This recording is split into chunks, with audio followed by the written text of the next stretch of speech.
अ, नमस्कार सगळे उपस्थित संत्रा बागायतदारांना माझा नागपूरहून CCRI तर्फे नमस्कार आणि तुमचं सगळ्यांचं स्वागत करतो मी इथं.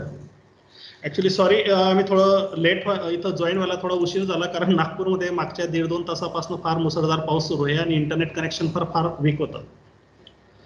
तर आपण सुरू करूया. जसं की काल आपलं गुच्चे साहेबांनी आणि दास साहेबांनी ओव्हरऑल डिसीज मॅनेजमेंट आणि संत्रा जे फळगड होते किंवा इतर जे प्रॉब्लेम असतात त्याच्याबद्दल बोलणं झालंच आहे. आजचा जो माझा प्रमुख मुद्दे असतील ते आपल्या कीटकांमुळे जे होणारं नुकसान आहे, म्हणजे संत्रा म्हणा, मोसंबी म्हणा, लिंबू म्हणा, यांच्यावर जे होणारं नुकसान आहे त्याच्याबद्दल आपण बघूया इथं. तर जसं की तुम्हाला माहित असेल म्हणजे बराच वेळा मी हे जेव्हा प्रेझेंटेशन देतो तेव्हा इंट्रोडक्शनने सुरुवात करतो. हे कुठं गेलं रे?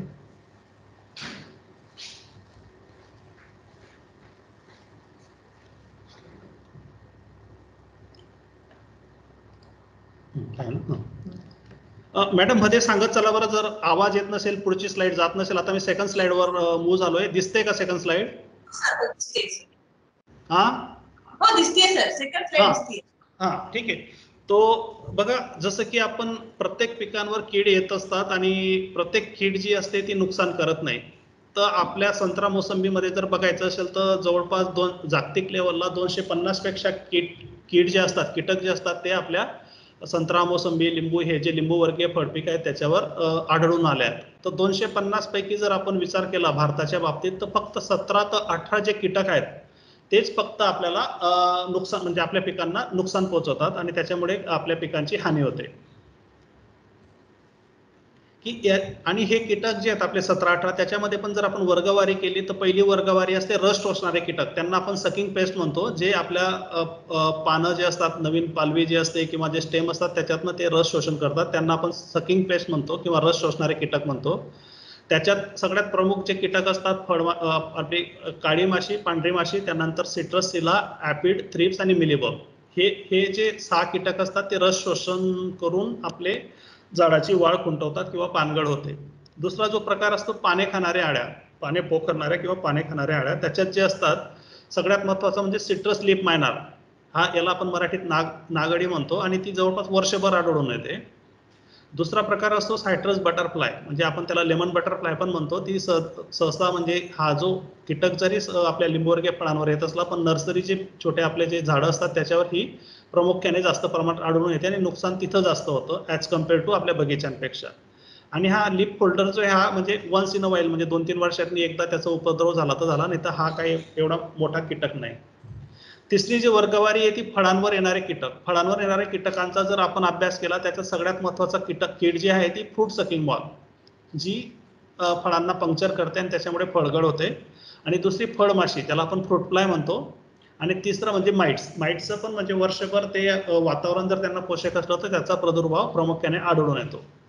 आणि त्यानंतरची चौथी वर्गवारी आहे ती स्टेम, म्हणजे जी आपली साल असते, झाडांची साल, त्याच्यावर खाणारी अळी, त्याला आपण बार्क इटिंग कॅटरपिलर म्हणतो. आणि मागच्या 2-3 वर्षापासून जसे शंख जे असतात, शंकी स्नेल्स म्हणतो आपण, गोगलगाय, त्यांचा पण हा प्रादुर्भाव आजकाल लिंबू वर्गीय फळांवर, फळपिकांवर आढळून आला आहे. तर हे जे माझं जे आजचं जे लेक्चर आहे किंवा टॉक आहे तो मी पूर्ण insect pest management, integrated pest management of insect paste असं केला आहे. पण सध्याच्या परिस्थितीत जसं की आम्ही मागच्या महिन्यात पण अमरावतीचा दौरा केला किंवा पाऊस खूप होत आहे त्याच्यामुळे फळगळ फार मोठ्या प्रमाणावर झाली आहे.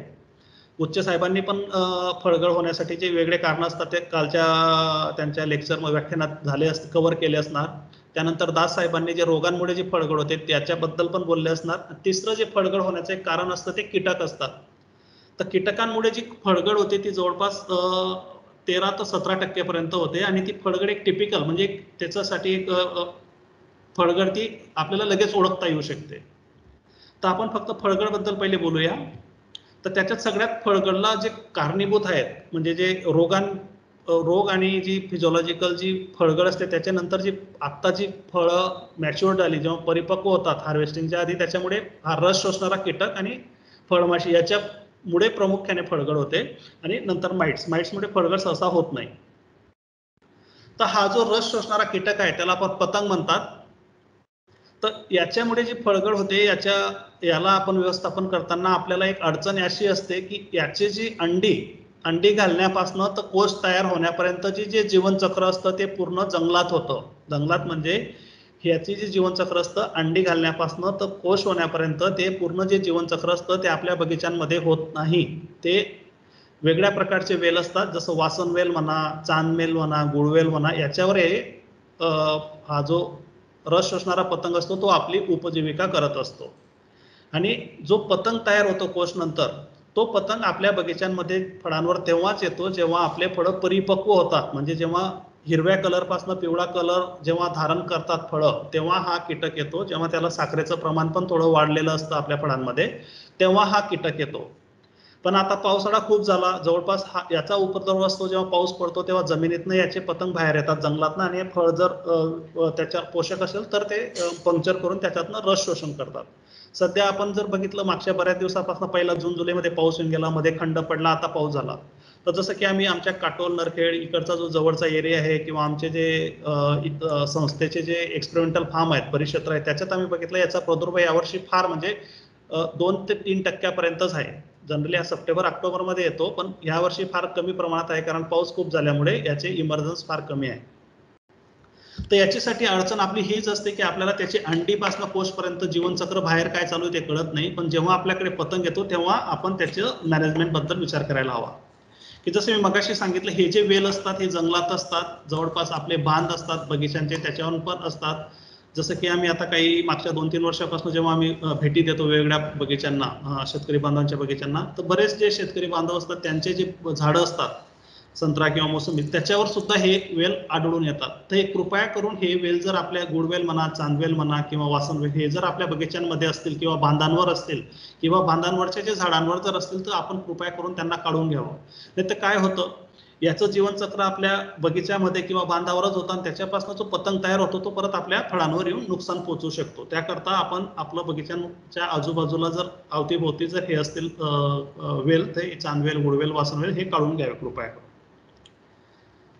तर इथं तुम्ही ह्या एका स्लाइडमध्ये बघू शकणार की जेव्हा फळं पिवळे होतात किंवा हिरव्यापासून पिवळसर होतात आणि साखरेचं प्रमाण वाढतं, तेव्हा हा पतंग येऊन त्याच्यातनं रस शोषण करतो. तर याला एक अवयव दिलेला असतो सोंडीसारखा, हा फळांमध्ये पंक्चर करतो. मॉस्किटो आपला मच्छर जसं असतो तसं पंक्चर करतो आणि त्याच्यातनं रस शोषण करतो. तर हा जर एक पतंग आहे तर जवळपास 3 ते 4 फळांपर्यंत हा एका वेळेस पंक्चर करू शकतो आणि त्याचं पूर्ण पोट भरण्यासाठी 3 ते 4 वेळा त्याला फळं पंक्चर करावे लागतात. आणि जी फळगड होते याच्यामुळे, ती पंक्चर केल्यानंतर लगेच फळगड नाही होत. एकदा पंक्चर केलं की त्याच्यातनं आपला रस शोषून घेतो फळांमधनं. त्यानंतर त्याने जे छिद्र केलेलं असतं त्याच्यावर जे दुसरे म्हणजे जीवाणू म्हणा किंवा बुरशी म्हणा, त्यांचा प्रादुर्भाव किंवा त्यांची वाढ होते. त्याला सेकंडरी इन्फेक्शन म्हणतो.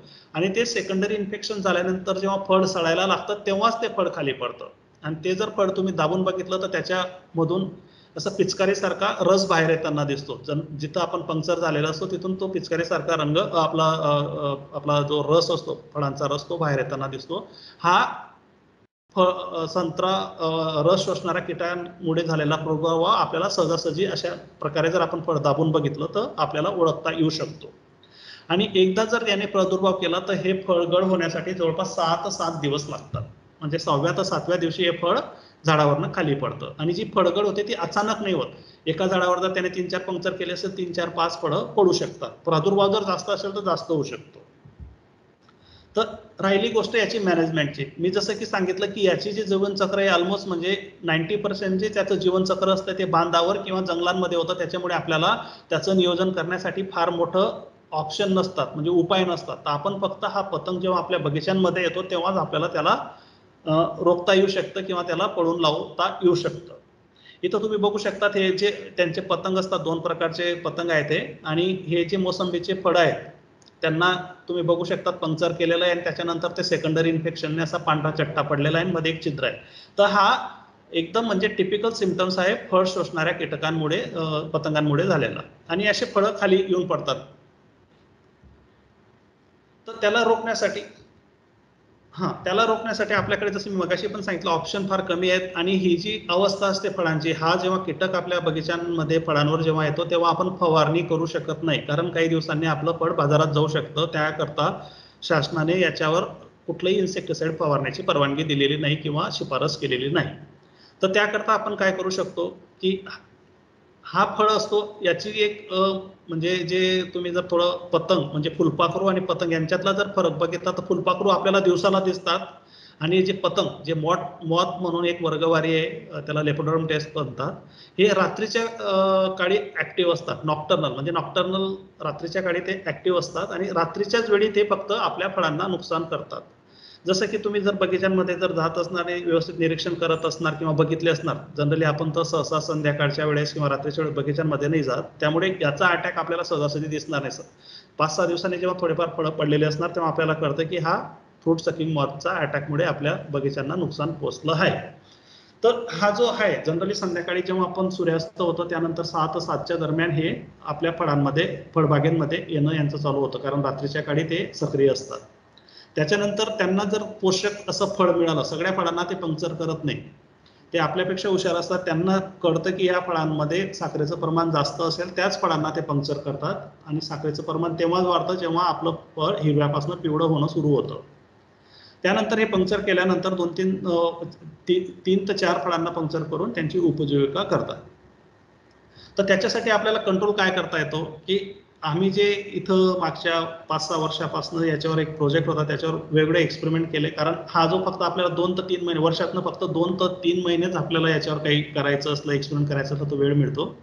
त्याच्यासाठी जे आमिष आहे ते एक आमिष तयार केलं होतं, त्याचे पण चांगले रिझल्ट आहेत. जसं की 10 मिलीलिटर मॅलाथॉन घ्यायचं, त्याच्यात 100 ml म्हणजे 100 मिलीलिटर संत्रा फळांपासून येणारा जो ज्यूस असतो तो घ्यायचा. याच्यासाठी आपले चांगले फळं तोडण्याची गरज नाही, जे पडलेले फळं असतात त्यांचा जरी ज्यूस काढला 100 ml, त्याच्यात 100 ग्रॅम गुळ टाकायचा आणि 900 ml पाणी टाकायचं. असं जे मिश्रण तयार झालं की त्याला प्लास्टिकच्या पसरट भांड्यांमध्ये ठेवून जर झाडांना टांगता आलं, एका झाडाला एक किंवा जर टांगता आलं तर शक्य असल्यास टांगावे, नाहीतर झाडाच्या खाली ठेवावं.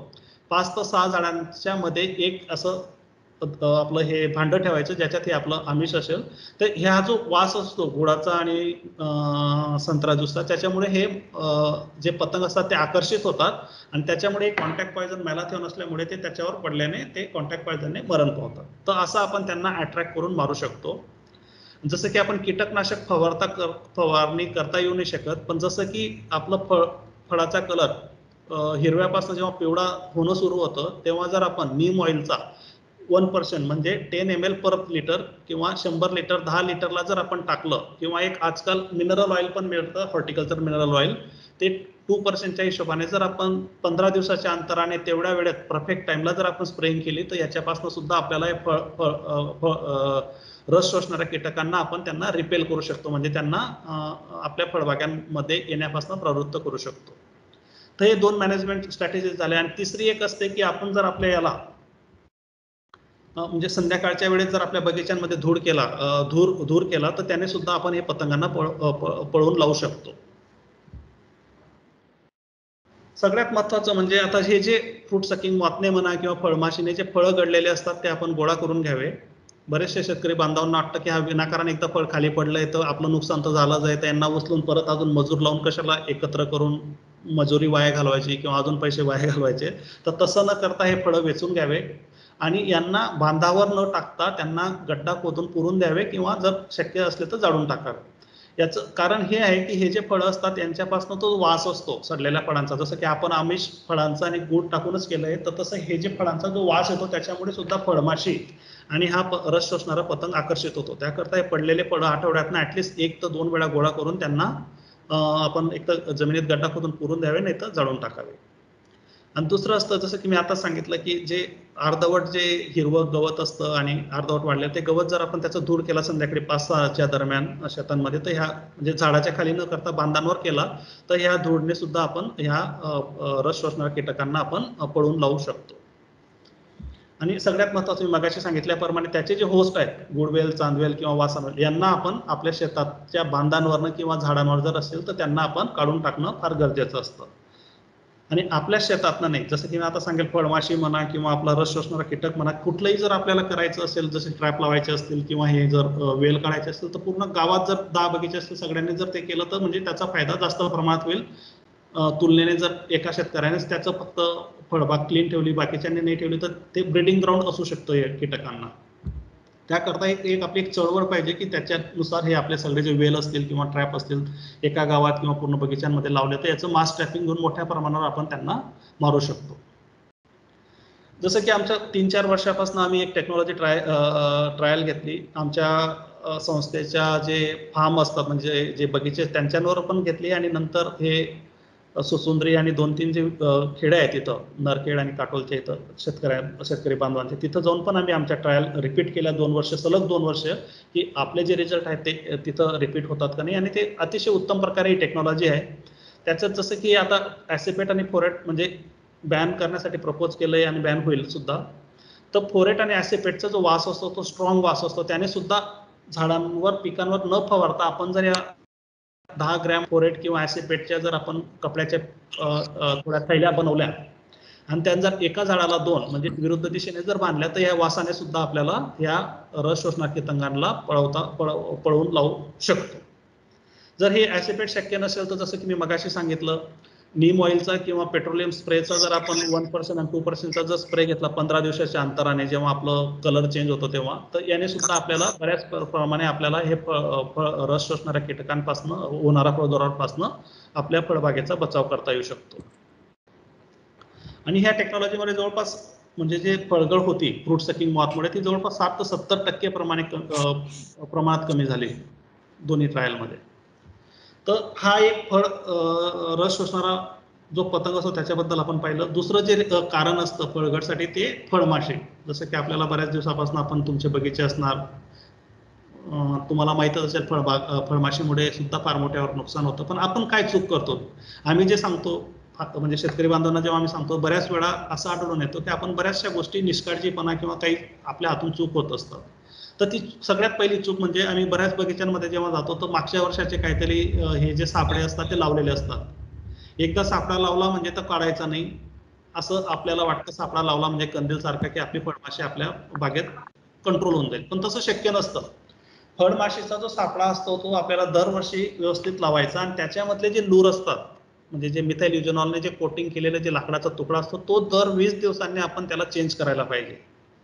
आणि हा फळमाशीचा सापळा पूर्ण वर्षभर लावायची गरज नसते. फळमाशीचा सापळा तेव्हाच लावायचा फक्त 2 किंवा 2.5 महिने जरी बगीच्यांमध्ये जर फळमाशीचा सापळा असला योग्य वेळी तर आपल्याला फळमाशींचं योग्य प्रमाणात नियंत्रण करता येऊ शकतं. तर बऱ्याच वेळा आपण काय करतो जेव्हा छोटे फळ असतात तेव्हा हा सापळा बगीच्यांमध्ये लावून देतो आणि तो विनाकारण खर्च असतो कारण तेव्हा फळमाशी येत नाही. फळमाशी तेव्हाच येते जेव्हा आपलं फळांचा कलर हिरव्यापासून पिवळा व्हायला सुरुवात होते मॅच्युरिटी. जेव्हा साखरेचं प्रमाण जास्त होतं तेव्हापासून तिचा प्रादुर्भाव चालू होतो. तर फळ हार्वेस्ट करेपर्यंत जेव्हा तोडणी होईपर्यंत त्याचा प्रादुर्भाव असतो. तर तो जवळपास 2 ते 2.5 महिन्याचा कालावधी असतो. तेव्हा जर आपण हे सापळे लावले आणि दर 20 दिवसांनी म्हणजे 3 वेळा जर तुम्ही 2-2.5 महिन्यात जर 3 वेळा जर हे मधला जर लूर चेंज केला तर आपल्याला फार यशस्वीरित्या हे फळमाशीचं नियंत्रण करता येऊ शकतं. की मगाशी सांगितलं की आपल्या बगीच्यांमध्ये आपण फळमाशी लावतो सापळे लावतोय शेजारच्या बगीच्यांमध्ये लावत नाही. तर तसं न करता आपल्याला जर चांगले रिझल्ट येत असतील आपल्याला जर चांगलं यश येत असेल यांना नियंत्रण करताना तर आपल्या आजूबाजूचे जे शेतकरी आपला संत्रा बागायतदार असतात किंवा बांधव असतात त्यांना पण सांगायचं. शक्य असेल तर गावांमध्ये सगळ्यांना सांगायचं एकाच वेळी आपण संत्राचं आपले सापळे लावूया जेणेकरून आपल्या एरियातले सगळी फळमाशी एकाच वेळेस आपण अट्रॅक्ट करून किल करता येऊ शकते. म्हणजे त्याला हे जे मिश्रण असतं मिथाइल युजोनॉल त्याने ती आकर्षित होते. त्याचा जो वयस्क असतो मेल असतो नर असतो फळमाशीचा तो आकर्षित होतो आणि त्याच्यात एक पॉयझन असतं आपलं मिथाइल युजोनॉलचं सॉरी मेलाथिओनचं किंवा आजकाल मेलाथिओनला स्पिनोसाइड पण सबस्टिट्यूट आहे. ते जर आपण ते पॉयझनमुळे तो मरतो. तर आकर्षित करून मारणं मोठ्या प्रमाणावर मास ट्रॅपिंग म्हणतात त्याला. आधी आपण हे जे सापळे लावायचो ते मॉनिटर करण्यासाठी म्हणजे आपल्या बगीच्यांमध्ये कीटक येणार आहे का नाही केव्हा आपण फवारणी करायची त्याच्यासाठी आपण मॉनिटर करायचो. आजकाल कन्सेप्ट वेगळा झाला आहे. हे जे सापळे असतात हे सापळे आपण प्रति हेक्टरी 20 या हिशोबाने जर लावले तर आपण त्याला मोठ्या प्रमाणावर या फळमाशींचे जे नर असतात त्यांना अट्रॅक्ट करून मारू शकतो. तर याचा रिझल्ट म्हणजे मी आता मगाशी सांगितलं हे लावताना आपण फक्त 2-2.5 महिन्यात जेव्हा त्याची प्रॉपर वेळ असते तेव्हाच लावायला पाहिजे आणि एकदा लावल्यानंतर दर ॲटलिस्ट 15 ते 20 दिवसांनी तो मधला लूर चेंज करायला पाहिजे. आजकाल मार्केटमध्ये ते केमिकल पण मिळतं, मक्षकारी म्हणून काही बांधवांनी सांगितलं होतं, त्याचं मराठीत मक्षकारी नाव आहे. मिथाइल युजोनॉल एक केमिकल असतं आणि हे केमिकल तुम्हाला हे जे शॉप असतात, जे कृषी सेवा केंद्र, त्याच्यात नाही मिळणार. हे जे केमिकल विकणाऱ्या ज्या कंपन्या असतात, म्हणजे जे सायंटिफिक केमिकल, त्यांच्यामध्ये मिळतं हे मिथाइल युजोनॉल. ते तुम्ही जर गुगलवर सर्च केलं तर तुम्हाला घरच्या घरी सुद्धा हे सापळे आपल्या प्लास्टिकच्या बॉटलमध्ये बनवता येऊ शकतात. जसं की तुम्ही बघू शकता, एक प्लास्टिकची बॉटल घ्यायची, ते केमिकल विकत घेऊन यायचं, त्याचे 1-2 ड्रॉप लाकडाच्या तो आपला प्लेटच्या ठोकळ्यावर टाकायचं, 1 ड्रॉप याचा टाकायचा मिथाइल युजोनॉल, आपला 3 ड्रॉप मिथाइल युजोनॉलचा, 1 ड्रॉप मेलाथिओनचा, आणि तो आपला बॉटलमध्ये लावायचा, जेणेकरून याने आकर्षित होईल आणि ते सगळे फळमाशीचे जे नर असतील ते आपल्याला आकर्षित करून मारता येऊ शकतात. याच्यासाठी म्हणजे आपला संदेश या स्लाइडमधनं हाच एक द्यायचा आहे की सापळे हे लावायचे असतील तर तुम्हाला जेव्हा आपलं परिपक्व व्हायच्या दिशेने जेव्हा होतं, कलर चेंज होतं, तेव्हाच लावायचे आणि पुढचे 2.5 महिने त्याच्यावर चांगलं स्वच्छ ठेवून त्याच्यातल्या मेलेल्या फळमाशा काढून परत ते दर 20 दिवसांनी त्याचं लूर चेंज करत राहायचं. असं जर केलं तर आपल्याला यशस्वीरित्या फळमाशींचं नियंत्रण करता येऊ शकतं.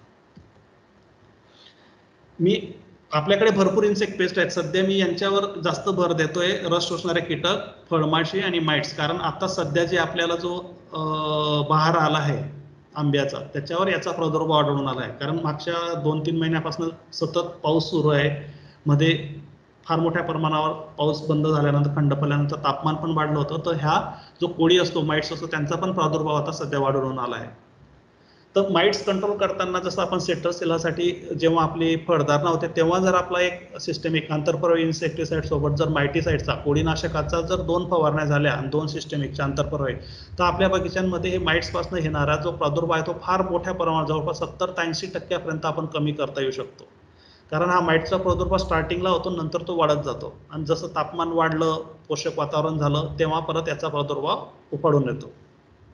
इथं तुम्ही बघू शकता, हे जे फळ आहे ते लाल, रेड माइट्स म्हणतो आपण त्याला कोळी, तर मराठीत आपण त्याला लाल्या पण म्हणतो. हे लाल्याने प्रदूषित झालेले फळ आहेत. हा जो रोग असतो तो पहिले पानांवर येतो. पानांवर जर आपण त्यांचं नियंत्रण केलं नाही तर हा फळांपर्यंत पोहोचतो आणि फळांना मग असे लाल कलरचे चट्टे पडतात आणि हे जे फळं असतात ते आपल्याला विकणे योग्य नसतात. म्हणजे आपलं आर्थिक नुकसान फार मोठ्या प्रमाणावर होतं. तर हा जो कुठलाही कोळी असेल, माइट्स असेल, याचा प्रादुर्भाव जर पानांपासून सुरुवात झाला तेव्हा जर आपण नियंत्रण केलं तर ही स्टेजला त्याला येऊ द्यायचं नसतं. कारण या स्टेजला फार मोठा फरक पडत नाही. आपण जरी फवारणी केली कोळीनाशकांची तरी फार मोठ्या प्रमाणावर आपल्याला यश येत नाही.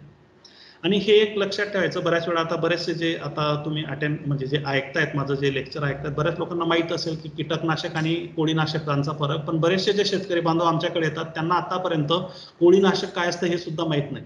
जेणेकरून त्यांना आता कोळीनाशक सुद्धा मारलं नाही. बऱ्याच आमच्याकडे 2-3 अमरावतीहून पण आले होते. त्यांना म्हणजे दुकानदाराकडे जातात ते काहीतरी आपण एक दुसरं कीटकनाशक घेऊन मारतात. त्यांना वाटलं आपण मारल्यानंतर हा कोळी हे होईल, पण जे कीटकनाशक असतं ते फक्त कीटकांना मारतं. आपल्याला कोळीचा जर नायनाट करायचा असेल, या आपला माइट्सचा, मराठीत इंग्लिशमध्ये त्यांना माइट्स म्हणतात, यांना जर माइट्सचा नायनाट करायचा असेल तर आपल्याला कोळीनाशकच फवारावं लागेल. कीटकनाशक फवारल्याने कोळी मरत नाही, हे लक्षात ठेवायचं. आजकाल जसं की हा जो नवीन प्रकार आहे, याला मागच्या 3-4 वर्षापासून हा फक्त मोसंबीवर यायचा. यावर्षी पण मोसंबीवर काही मोठ्या प्रमाणावर होता, पण आता पाऊस जास्त झाल्यामुळे हा धुऊन निघाला. माइटचा प्रादुर्भाव कमी झाला, पण त्याने जे केलेले जे चट्टे आहेत ते अजूनही फळांवर किंवा पानांवर आहेत.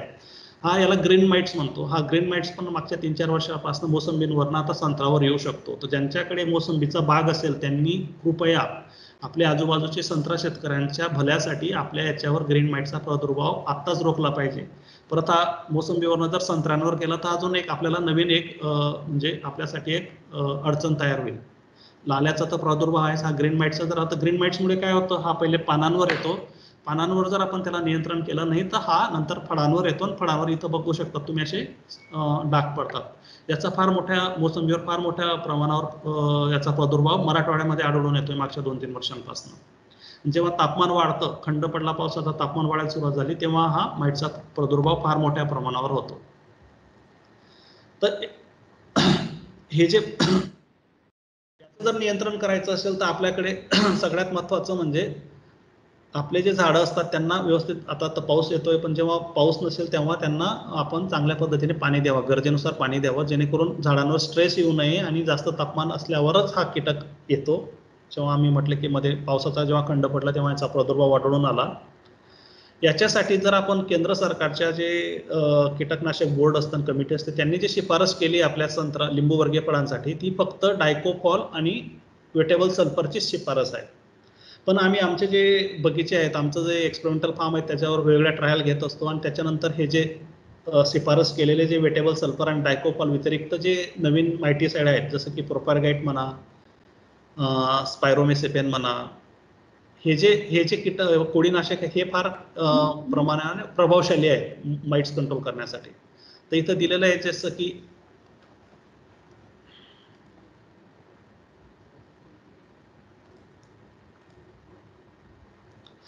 वेटेबल सल्फरचं 3 ग्रॅम प्रति लिटर किंवा डायकोफॉल 2 मिलीलिटर प्रति लिटर किंवा प्रोपरगाइट म्हणतो त्याला 1 मिलीलिटर प्रति लिटर किंवा स्पायरोमेसिपन मार्केटमध्ये ओवेरॉनच्या नावाने पण मिळतं, ते 0.3 ml प्रति लिटर किंवा फेनाझोक्विन ज्याला आपण मॅजिस्टर म्हणतो ते पण 1 मिलीलिटर प्रति लिटर. हे शिफारस नसलेले कोळीनाशक आहेत, पण हे फार प्रभावशाली आहेत माइट्स कंट्रोल करण्यासाठी. जेव्हा माइटचा प्रादुर्भाव कमी असेल तेव्हा वेटेबल सल्फर किंवा आजकाल वेटेबल सल्फर फार कमी प्रमाणात वापरतो आपण, डायकोफॉलच वापरतोय. पण जर प्रादुर्भाव कंट्रोल होत नसेल तर हे शिफारस न केलेले पण प्रभावी असलेले मायटीसाइड आपण मारून आपल्या बगीचांचा बचाव करता येऊ शकतो.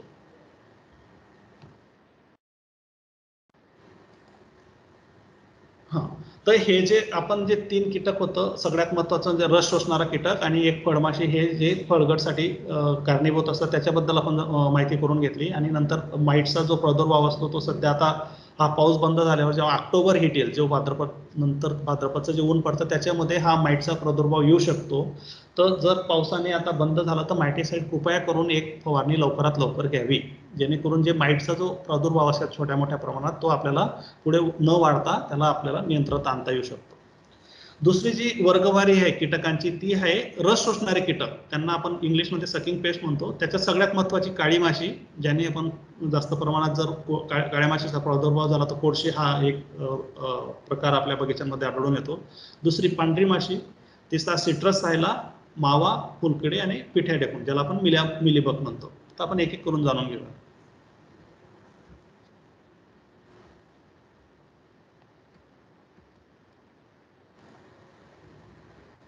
हां, तर ह्या स्लाइडमध्ये तुम्ही बघू शकता जी काळी माशी असते ती काळी माशीचं पण नियंत्रण करण्याची एक कला आहे. काळी माशी बगीच्यांमध्ये आली, आपल्याला दिसली, आपण फवारणी केली तर ती नियंत्रणात येऊ शकत नाही. का? कारण प्रत्येक गोष्टीचं नियंत्रण करायची एक वेळ असते, काळ असतो. काळी माशीचा जो प्रादुर्भाव येतो, आपण आमचा जो मागच्या 30-35 वर्षाचा किंवा पंजाबराव देशमुख कृषी विद्यापीठांचा आहे, सगळे मिळून जो एक ही जी शिफारस आहे ही काळ्या माशीचा प्रादुर्भाव 4, 8, 12 म्हणजे एप्रिल, ऑगस्ट आणि डिसेंबर मध्ये येतो. 4 म्हणजे चौथा महिना, 8 म्हणजे 8वा महिना आणि 12 म्हणजे 12वा महिना. तर ह्या वर्षातनं 3 वेळा याचा प्रादुर्भाव येऊ शकतो. तर जसं की जुलैचा जो दुसरा आठवडा असतो आणि ऑगस्टचा पहिला आठवडा असतो त्याच्यात आपल्याला हे काळ्या माशीचे जे अडल्ट असतात, माशा असतात, त्या आपल्याला बगीच्यांमध्ये येतात आणि त्यावेळेस ते अंडी घालतात. आणि ही अंडी घालतात ते फक्त पानांच्या खालच्या बाजूने. आणि अंडी घालण्याची पण एक पद्धत असते, ते जलेबीच्या आकाराने असं वलय तयार करतात, त्याप्रमाणे ते अंडी घालतात. इथले जे तुम्ही हे जे पिक्चर बघतायत, फोटोग्राफ बघतायत, हे आम्ही सूक्ष्मदर्शक मायक्रोस्कोपच्या खाली काढलेले, त्यामुळे ते मोठ्या आकाराचे दिसतात. पण जेव्हा आपण बगीच्यांमध्ये उघड्या डोळ्याने आपल्याला सहजासहजी अंडे दिसून येत नाही, फक्त आपल्याला खालच्या बाजूने असे काळे काळे डाग पडलेले दिसतात, आपण त्याला काळी माशी म्हणतो.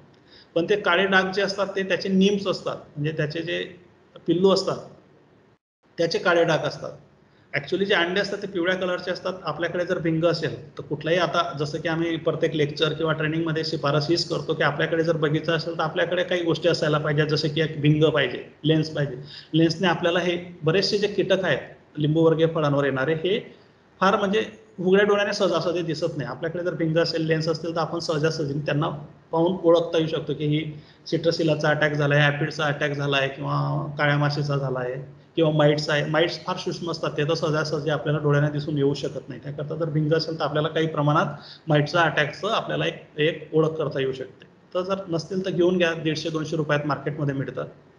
आणि ती एकदा घेऊन ती बरेच दिवस चालणारी वस्तू आहे, ती काय त्याला काय आपल्याला पेट्रोल टाकावं लागत नाही. तर एक भिंग असणं गरजेचं आहे, जेणेकरून आपल्याला ओळखता येऊ शकतं.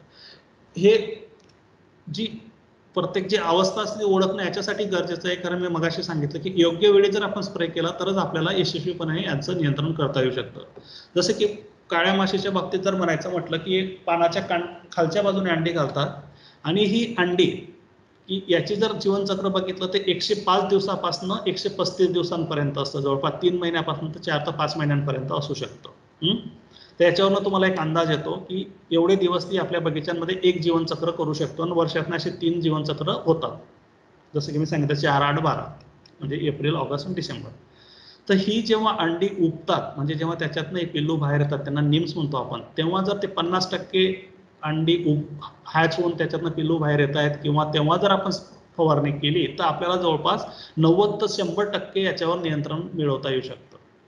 याच्या कारण काय आहे की ही जी अवस्था त्याची जर चेंज झाली, त्याची जर स्टेज क्रॉस झाली, ज्यांची पिल्लूंची जी अवस्था आहे सेकंड आणि दुसऱ्या, पहिल्या आणि दुसऱ्यांमध्ये, तिसऱ्या आणि चौथ्या याच्यात जर गेलं तर यांचे जे निम्स असतात, जे पिल्लू असतात ते काय करतात, वरून एक आवरण तयार करतात, एक प्लास्टिकची लेअर तयार करून घेतात आणि पानाच्या खालच्या बाजूने चिपकलेले असतात. तर चिपकल्यामुळे काय होतं की वरून एक आवरण तयार केलं, आपण किती फवारणी केली तर फार मोठ्या प्रमाणात आपण त्यांना नियंत्रण करता येऊ शकत नाही. आणि हे जेव्हा चिपकतात तेव्हा हळूहळू साखरेसारखं एक द्रावण श्रावत असतं, सिक्रेट होत असतं त्याला, पण त्याच्यावर नंतर मग काळ्या रंगाची बुरशी जी असते ती त्याची ग्रोथ सुरुवात होते त्याच्यावर, त्या सिक्रेशनवर, जे साखरेसारखं जे सिक्रेशन असतं हे नीममधनं, त्याच्यावर काळ्या प्रकारची जी काळी बुरशी असते ती त्याच्यावर वाढत असते. आणि हे आपण जर कंट्रोल नाही केला पहिल्या, जसं मी मगाशी सांगितलं 50% हॅचिंग असताना किंवा पहिल्या किंवा दुसऱ्या अवस्थेला जर त्याचे पिल्लं असतील तेव्हा जर आपण कंट्रोल केला तर आपल्याला काळ्या माशीचा पूर्णपणे आपल्याला नायनाट करता येऊ शकतो. आपण जर तेव्हा दुर्लक्ष केलं तर सेकंड, थर्ड आणि फोर्थ स्टेजला जाते आणि त्यानंतर ती पानाच्या खालच्या बाजूने चिपकून 2-2.5 महिने तिथंच राहते आणि त्याच्यापासून मग ही काळी बुरशी त्याच्यावर वाढ होऊन हे पूर्ण आपलं पानं आणि पूर्ण झाड आणि शेवटी जर जास्त मोठ्या प्रमाणावर जर प्रादुर्भाव असेल तर फळं सुद्धा काळ्या रंगाचे दिसायला सुरुवात होते. तर याला आपण मराठीत कोळशी म्हणतो. तर ह्या अवस्थेला जर आपण कंट्रोल करायचं म्हटलं तर आपल्याला फार मोठा म्हणजे खर्चिक होतं आणि यश पाहिजे त्या प्रमाणात मिळत नाही. तर त्याकरता काळ्या माशीचं जर नियंत्रण करायचं असेल तर योग्य वेळी स्प्रे करणं गरजेचं आहे. आपण जुलै तर ऑगस्टमध्ये पहिल्या जुलैचा दुसरा आठवडा, दुसरा पंधरवडा आणि ऑगस्टचा पहिला पंधरवडा, तसंच एप्रिल, मार्च, एप्रिल आणि नोव्हेंबर, डिसेंबर ह्यावेळी जर आपण जागृत राहिलो काळ्या माशीसाठी तर आपण त्यांना व्यवस्थितपणे आपल्या बगीचाला याच्यापासून नियंत्रण आपण म्हणजे बचाव करू शकतो. जसं की वरुड आणि काही हा जो नडखेडचा जो भाग आहे ह्याच्यात दरवर्षी प्रादुर्भाव होतो आणि काही एरियांमध्येच हा प्रादुर्भाव होतो. त्याचं कारण एक आहे की तिथं हे बुरशीचं पाहिजे तसं नियंत्रण केलं जात नाही आणि त्याच्यामुळे दरवर्षी त्या पर्टिक्युलर पॅचमध्ये काळी बुरशीचा फार मोठ्या प्रमाणावर प्रादुर्भाव आढळून येतो. आणि जेव्हा हे काळं आपलं झाड काळं होतं, पानं काळे होतात, फळं काळे होतात, तेव्हा आपण आमच्याकडे येतात. त्यावेळेस फार म्हणजे आपण प्रयत्न करून फार मोठं यश येत नाही, कारण फळे काळे झालेले असतात, नुकसान जे व्हायचं असतं ते झालेलं असतं.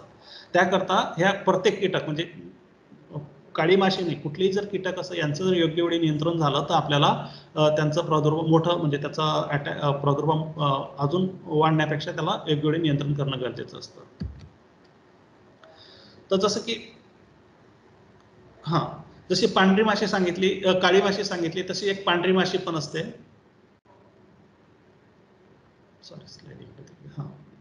पांढरी माशी पण असते. पांढऱ्या माशी आणि काळी माशीमध्ये फक्त कलरचा फरक असतो आणि पांढरी माशी पानाच्या खालच्या आणि वरच्या बाजूने पण अंडी घालते. पण आपण जर तुलनेने यांचा जर प्रादुर्भाव बघितला तर काळ्या माशीचा जास्त प्रमाणात प्रादुर्भाव असतो पांढऱ्या माशीपेक्षा. तर यांची पण पद्धत तीच आहे. जे नवीन पालवी लागते झाडांना त्याच्यातनं हे याची जी त्याचा जो वयस्क असतात, माश्या असतात किंवा त्यांचे जे पिल्लू असतात ते रस शोषण करत असतात आणि ती पालवी नंतर आकुंचन पाहून खाली पडते. तर याचं नियंत्रण करण्यासाठी जसं की आपल्या स्प्रेइंग व्यतिरिक्त काही ज्या गोष्टी असतात त्याची काळजी घेणं गरजेचं आहे, की जसं की आपल्या दोन झाडं असतात त्यांचं जे स्पेसिंग असतं म्हणजे अंतर असतं ते व्यवस्थित असायचं, म्हणजे शिफारस केलेल्या प्रमाणेच असायचे, जास्त दाटीने लावू नये. आणि जर झाडं मोठे झाले असतील आणि फांद्या जर एकमेकांमध्ये मिक्स होत असतील तर त्याला योग्य वेळी त्याचं फांद्या छाटून त्यांना, जेणेकरून आपल्या बगीच्यांमध्ये ऊन वारा खेळता राहील ह्या हिशोबाने आपण ते झाडांचं प्रूनिंग करणं गरजेचं आहे. आणि जर बगीच्यांमध्ये जर पाणी साचून असेल आणि आपले दोन झाडांच्या फांद्या एकमेकांमध्ये मिक्स झाला असेल तर त्याने काय होतं, वरून येणारा सूर्यप्रकाश हा व्यवस्थित बगीच्यांमध्ये येत नाही आणि ते साचलेल्या पाण्यामुळे आर्द्रता वाढते आणि हे वातावरण कुठल्याही कीटकांच्या प्रजननासाठी फार पोषक असतं. त्याकरता ही अवस्था आपल्या बगीच्यांमध्ये शक्य असेल तर टाळावी. झाडांच्या फांद्या एकमेकांमध्ये असतील तर त्यांना छाटून काढाव्या, पाणी साचू देऊ नये. आणि जे अल्टरनेट होस्ट म्हणजे जसं काळी माशी जी आहे ती जसं आपल्या लिंबूवर्गीय फळांवर येते तशीच ती पेरू, डाळिंब, चिक्कू, आंबांवर पण येते. हे जर फळं असतील तर त्यांचं पण नियंत्रण करणं योग्य गरजेचं असतं की जेणेकरून तिथं सुद्धा आपल्या काळ्या किंवा पांढऱ्या माशीचा कंट्रोल व्हायला पाहिजे. आणि जे नत्रयुक्त खतं असतात, युरिया वगैरे जे असतात नायट्रोजनयुक्त, तर ते आपण शिफारस केल्यापेक्षा विनाकारण जास्त देऊ नये. विनाकारण जास्त दिल्याने आपलं झाड अट्रॅक्टिव्ह बनतं या सगळ्या कीटकांसाठी आणि त्याच्यामुळे प्रादुर्भाव फार मोठ्या प्रमाणावर आढळून येतो.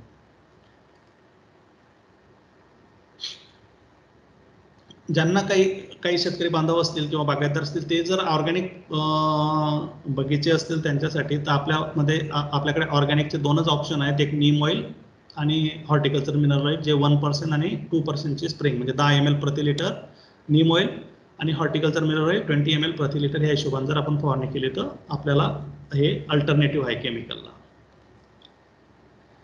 आणि जर आपल्याला रासायनिक कीटकनाशकांची जर फवारणी करायची असेल तर मी जसं सांगितलं, आंब्यामध्ये एप्रिलच्या पहिला किंवा दुसरा 15 ब्रूक जर असेल तर जुलैचा दुसरा 15, हस्त जर असेल तर डिसेंबरचा पहिला 15, म्हणजे 4, 8, 12 एप्रिल, ऑगस्ट आणि डिसेंबरमध्ये योग्य वेळी, जसं की त्यांचे हे जे काळी माशी किंवा पांढरी माशी आणि त्यांचे जे पिलं असतात किंवा अंडे असतात तेव्हा जर आपण या वेळेस फवारणी केली तर याच्यावर आपल्याला चांगल्या प्रमाणे नियंत्रण मिळवता येऊ शकतं. जसं की मगाशी सांगितलं, आपले बरेचसे जे कीटक आहेत लिंबूवर्गीय फळांवर येणारे, हे रस शोषणारे कीटक आहेत. त्याच्यासाठी कुठलेही आंतरप्रवाही जर तुम्ही कीटकनाशक वापरलं तर त्याने आपण त्याचं योग्य प्रमाणे नियंत्रण करता येऊ शकतं. जसं की शिफारस केलेले जे केमिकल आहेत आपल्याकडे, इमिडाक्लोरोपिड आहे, डायमिथोएट आहे, थायोमिथॅक्झोन आहे. तर यांच्यापैकी कुठल्याही एका स्प्रेची, जसं इमिडाक्लोरोपिड जर असेल तर 0.5 ml प्रति लिटरचं फवारणी करावी. डायमिथोएट जर असेल तर 2 ml प्रति लिटरची फवारणी करायची. थायोमिथॅक्झोन असेल तर त्याची 0.3 ग्रॅम प्रति लिटरची फवारणी करायची. आणि फवारणी करताना समजा आपल्याला 2 जर फवारण्या करायच्या असतील आंतरप्रवाही कीटकनाशकांच्या, तर पहिली फवारणी जर इमिडाक्लोरोपिडचं केली तर दुसरी आपण डायमिथोएटची करायला पाहिजे, जेणेकरून सेम कीटकनाशक आपण त्याला रिपीट करायला नको पाहिजे. आणि जेव्हा आपली स्प्रेइंग होते ती आपली स्प्रेइंग पानांच्या खालच्या बाजूने, म्हणजे सगळं झाड ओलं होईल आणि खालच्या बाजूने, जर काळी माशीसाठी जर स्प्रेइंग करायचं असेल तर पानाच्या खालच्या बाजूने आपला स्प्रे जायला पाहिजे, या हिशोबाने करायची, जेणेकरून आपल्याला हे काळ्या माशीचे अंडे आणि त्याचे जे नीम्स असतात त्यांचं आपल्याला पूर्णपणे नायनाट करता येऊ शकतो.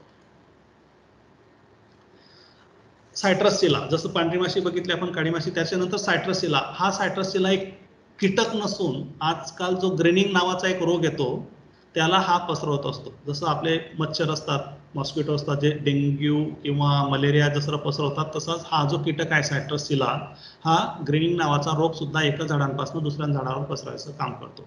त्याकरता याला फक्त कीटक न समजता याला वेक्टर, म्हणजे प्रसार करणारा, पण रोगांचा प्रसार करणारा कीटक आहे, या हिशोबाने आपण त्याचं नियंत्रण करणं गरजेचं असतं.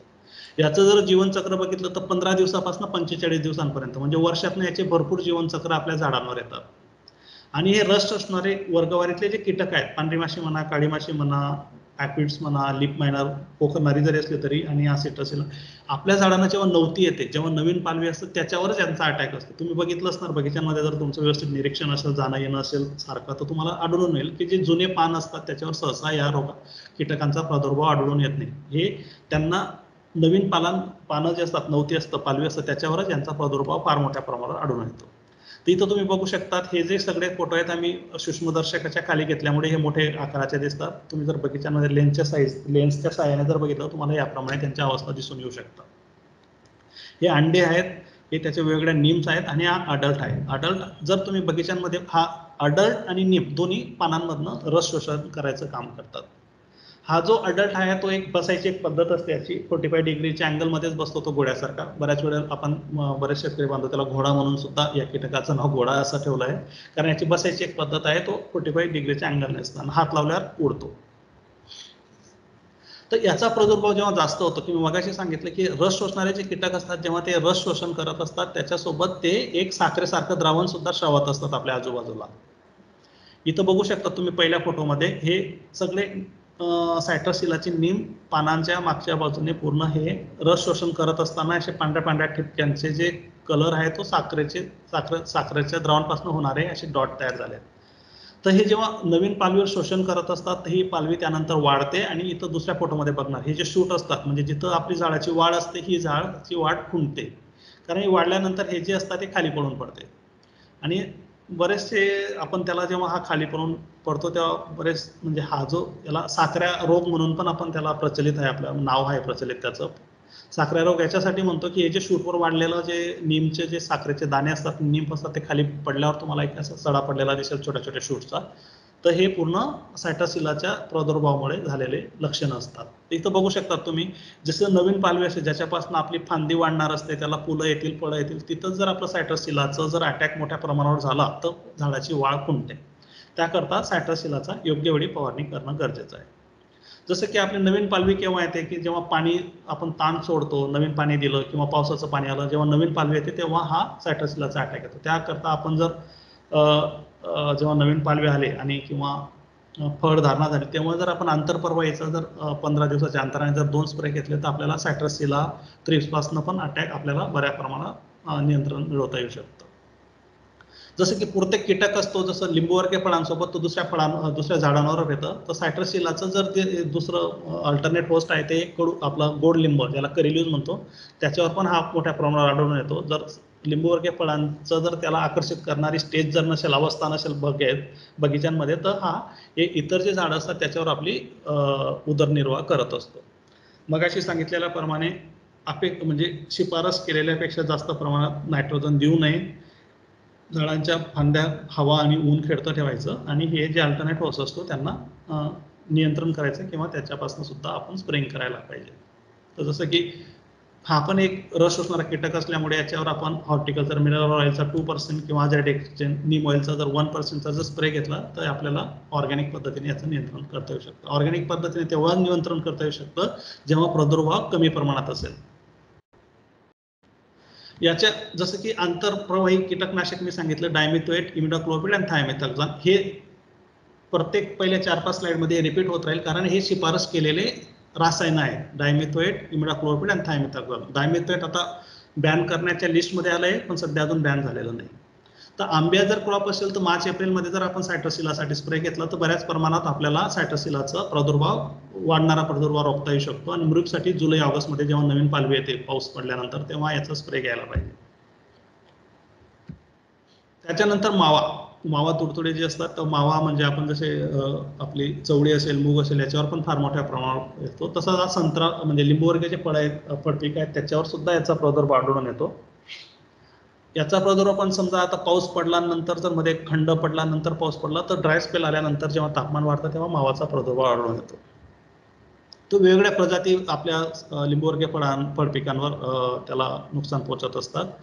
पण तुम्ही जर तुलना केली सायट्रसिला म्हणा, थ्रिप्स म्हणा, माइट्स म्हणा, याच्या तुलनेने मावाचा प्रादुर्भाव फार कमी प्रमाणावर आपल्या बगीच्यांमध्ये आढळून येतो. तर हे इथं तुम्ही फोटोमध्ये बघू शकणार, हे जे आपले झाडं आहेत, फांद्या आहेत, हे मावाने म्हणजे इन्फेस्टेड, मावाने दूषित म्हणतो आपण, ग्रसित ते आपले फांद्या आहेत. तर मावा हा खालच्या साईडनं पानांमधनं रस शोषण करतो. त्याकरता पानांचं जो आपली साईज असते ते खालच्या साईडने फोल्ड होतात, म्हणजे खालच्या साईडने त्याचं कप फॉर्म होतं, कप शेप फॉर्मेशन होतं. कारण हा पूर्ण मावाचे जे खालच्या बाजूने ते रस शोषण करत असल्यामुळे हे टिपिकल सिम्पटम्स तुम्हाला बघता येऊ शकतात. आणि जर तुमच्या झाडावर अजून एक सोपी पद्धत आहे, तुम्ही जर बगीच्यांमध्ये सतत जात असणार तर तुम्हाला एक आढळून येईल. बऱ्याच वेळा आपल्या बगीच्यांमध्ये मुंग्या आढळून येतात, ते जमिनीवरनं झाडाच्या दिशेने वरती चढताना दिसतात. तर त्या का चढतात? कारण हे जे सिट्रसिला म्हणा, मिलीबग म्हणा किंवा ॲपिड्स म्हणा, यांच्यापासून जे साखरेचं द्रावण झाडांच्या फांदींवर झालेलं असतं, सिक्रेट झालेलं असतं, ते खाण्यासाठी या मुंग्या जात असतात. तर जर झाडांवर मुंग्या जास्त प्रमाणात जात असेल तर आपल्याला एक ओळख करता येऊ शकते की आपल्या ह्या वरती झाडावर कुठंतरी सिट्रसिला किंवा मावाने म्हणजे याचं इन्फेक्टेशन झालेलं आहे. तर आपल्याला ते एक ओळखता येऊ शकतं. तर जसं की हे पण एक रस शोषणारे कीटक आहे मावा, म्हणून याच्यासाठी पण आपण कुठलंही आंतरप्रवाही जे इन्सेक्टिसाइड आहे, डायमिथोएट किंवा इमिडाक्लोप्रिड, हे जर आपण फवारणी केली, सॉरी इथं मिथाइल डिमेटॉन आलं आहे, ते बॅन झालेलं आहे, ते नसायला पाहिजे होतं. डायमिथोएट आणि इमिडाक्लोप्रिड जर फवारणी केली 0.5 ml किंवा डायमिथोएट 2 ml प्रति लिटर, याने आपल्याला कुठल्याही रस शोषणाऱ्या कीटकांचा व्यवस्थितपणे नायनाट करता येऊ शकतो. त्याच्यानंतर फुलकिडा. हा फुलकिडा पण याच्यासाठी जसं काळी माशी इम्पॉर्टंट कीटक आहे, तसंच फुलकिडा सुद्धा जरी छोटा वाटणारा कीटक असला, हा इम्पॉर्टंट याच्यासाठी आहे. हा फक्त पानांना प्रादुर्भाव करत नाही, हा याचा प्रादुर्भाव फार मोठ्या प्रमाणावर जर झाला तर फळांपर्यंत पण पोहोचतो. हे फार सूक्ष्म आकाराचे असतात, आपल्याला उघड्या डोळ्याने सहजासहजी दिसून येत नाही. त्याची लाईफ सायकल जर बघितली 14 ते 20 दिवसाची असते आणि एकदा इन्फेस्टेशन सुरू झालं का ब्रीडिंग आपल्या बगीच्यांमध्ये होत राहतं, प्रजनन, आणि फार मोठ्या प्रमाणाचा उद्रेक होऊ शकतो. हे जसं की मार्च, एप्रिल, सप्टेंबर, ऑक्टोबर जेव्हा ऊन पडतं, आता सप्टेंबर डिसेंबरच्या दरम्यान पाऊस थांबल्यानंतर जेव्हा ऊन पडतं तेव्हा यांचा प्रादुर्भाव फार मोठ्या प्रमाणावर बगीच्यांमध्ये आढळून येतो. तर की जसं की तुम्ही बघितलं असताना मावामध्ये पानं खालच्या साईडने वागतात, कप फॉर्म होतो आणि थ्रिप्समुळे वरच्या साईडने त्याचं कपिंग होतं, कारण हे डॅमेज जेव्हा करतात तेव्हा पानाचं वरच्या साईडने फोल्ड होतं. तर इथं तुम्ही बघू शकता ते थ्रिप्सने ग्रसित झालेले झाडं आहेत, त्यांचे ब्रांचेस आहेत. थ्रिप्सने जर ग्रसित झालेले असेल तुम्हाला पानांवर वेगळ्या 2 प्रकारच्या अशा एक लाईनी दिसतील व्हाईट सिल्वरी कलरच्या, ते ह्या टिपिकल थ्रिप्सचा डॅमेज झालेला आहे. आणि पान एक जाडसर होतं, तुम्ही जर हात लावून बघितलं एक रफ होऊन जातं, एक जाड होऊन जातं. आणि हा जर आपण थ्रिप्स म्हणजे फुलकिड्यांचा जर प्रादुर्भाव आपण जेव्हा फळधारणा लहान असेल तेव्हा जर नाही केला तर हे फळांना तेव्हा डॅमेज करतात आणि आपोत जातं, तेव्हा आपल्याला दिसतं की हा थ्रिप्सने ऑलरेडी डॅमेज झालेला आहे. तर या स्टेजला आपण फवारणी करून काही फार मोठा फरक पडत नाही, कारण हा जो त्याचा प्रादुर्भाव आहे, इन्फेस्टेशन आहे, ते जेव्हा फुलांपासून जेव्हा फळ तयार झालं, फळधारणा जेव्हा झाली तेव्हाच हा थ्रिप्सचा अटॅक झाल्यामुळे हे फळ तेव्हापासून वाढत झाल्यानंतर हा आपल्याला त्याचा सिम्पटम्स मोठं झाल्यावर दिसून येऊ शकतं. काही दिवसांनी एक फळ खाली पडले नाही तरी विकण्यायोग्य नसतात, त्याच्यामुळे आपल्याला फार मोठ्या प्रमाणात नुकसान होतं.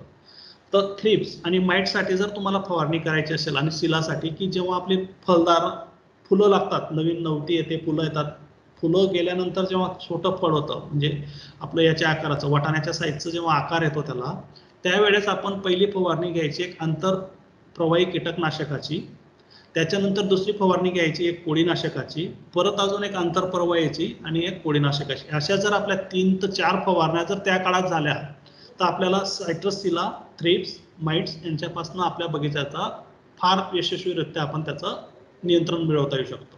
या पहिल्या 3-4 फवारण्या फार महत्त्वाच्या असतात जेव्हा आपले फलधारणा होते, कारण त्याच्यापासून बरेचसे कीटक तेव्हापासून त्यांचं ब्रीडिंग सुरू होतं आणि मोठ्या प्रमाणात आपण जर दुर्लक्ष केलं तर ते वाढतं आणि बऱ्याच वेळा आपल्या फवारणीच्या वेळा चुकतात. यावेळेस जर फवारणी केली तर आपल्याला फायदा काहीच होत नाही, उलट आपला खर्च वाढतो. त्याकरता कुठलीही फवारणी वेळेनुसार करा आणि गरजेनुसार करा. उगाच कोणी फवारणी केली म्हणून आपण पण फवारणी करायची. जर कोळी आला असेल तर त्यालावर माईटचीच फवारणी व्हायला पाहिजे, कीटकनाशकाची व्हायला. हॅलो, काय प्रश्न आहेत का? प्रश्न आपण नंतर डिस्कस करू, मला संपू द्या, अजून 2-4 स्लाइड आहेत. की मी जसं म्हटलं की फुलं गळल्यानंतर जेव्हा फळधारणा होते आणि हे वाटाण्याच्या साईडचे जेव्हा फळं असतात तेव्हा आपली फवारणी गरजेची असतं.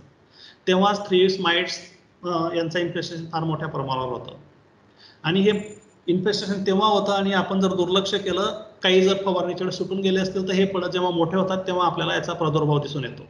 ठीक आहे, त्याकरता हे आंतरप्रवाही कीटकनाशकाची फवारणी घ्यायची.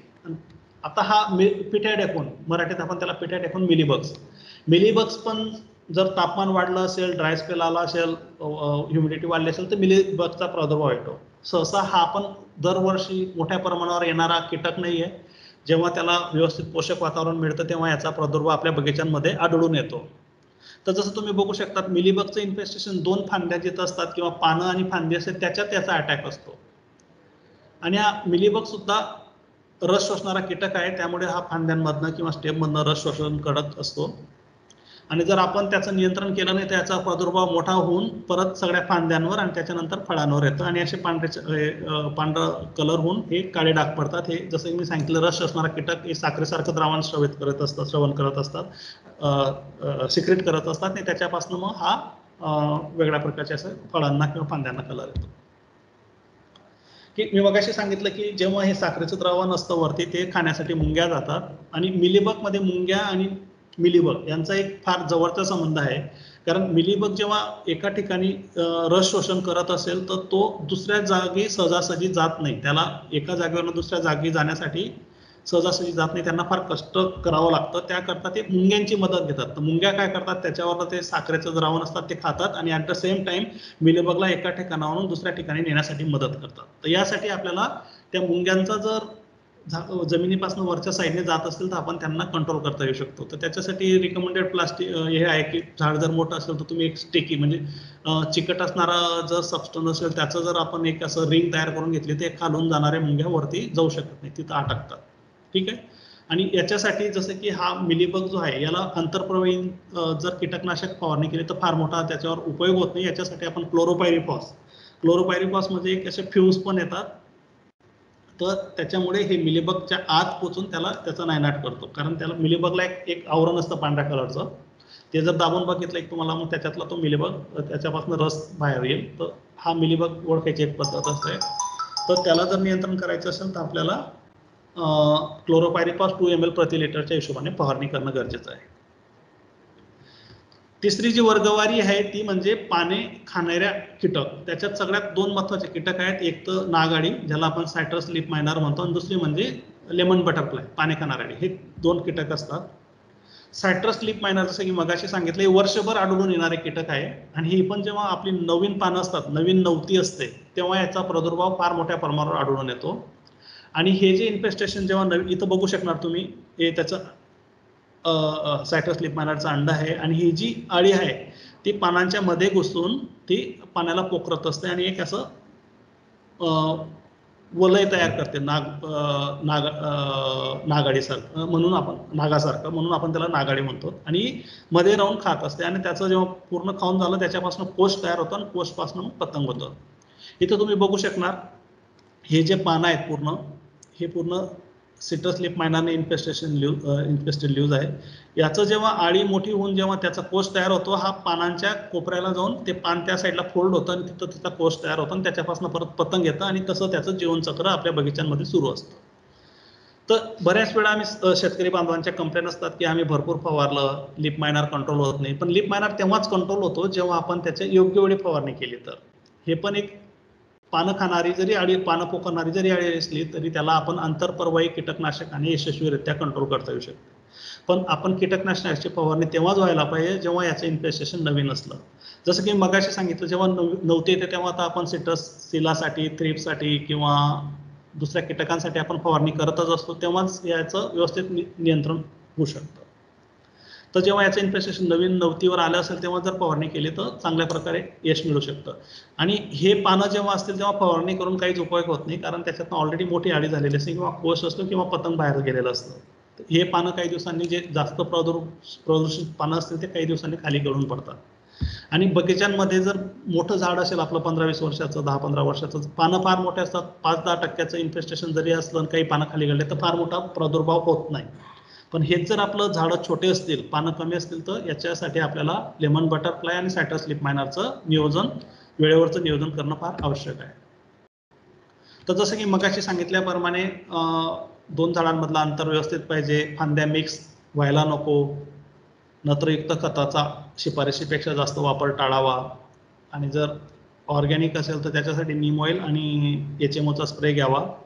आणि कीटकनाशकां जर फवारणी करायची असेल तर त्याच्यासाठी आपलं रिकमेंडेशन इमिडाक्लोप्रिड, डायमिथॉन, थायमेथॉक्झानच आहेत. आणि हे जर योग्य वेळी फवारणी केली तर लीफ मायनरचा यशस्वीरित्या नियंत्रण होतं.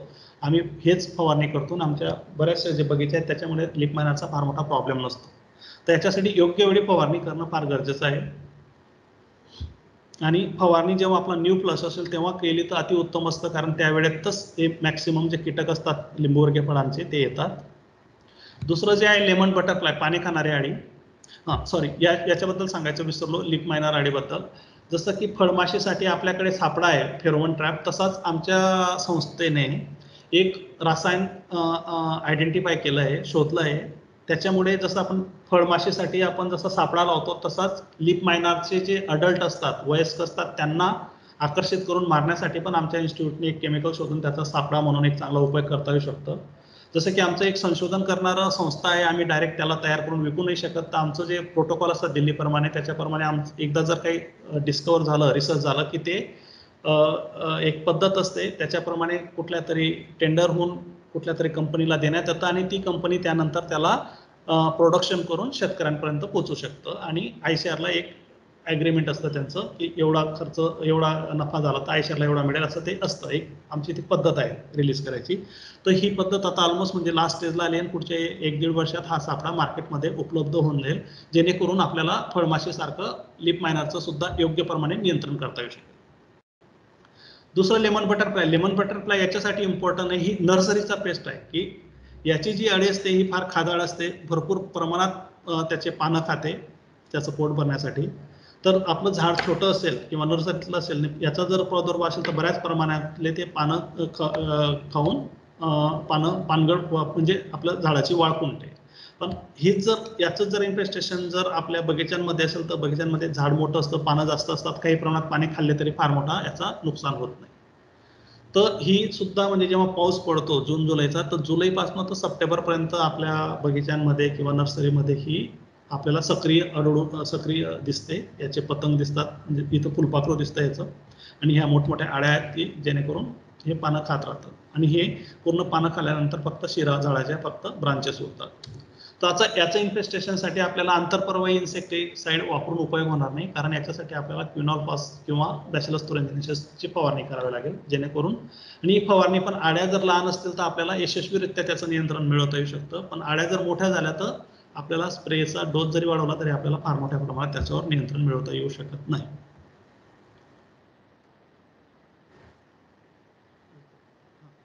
तर ह्या कीटकांनंतर आता सध्या मागच्या 10-1 वर्षापासून 3-4 वर्षापासून जसं शंकींचा प्रादुर्भाव फार मोठ्या प्रमाणावर आढळून आला आहे.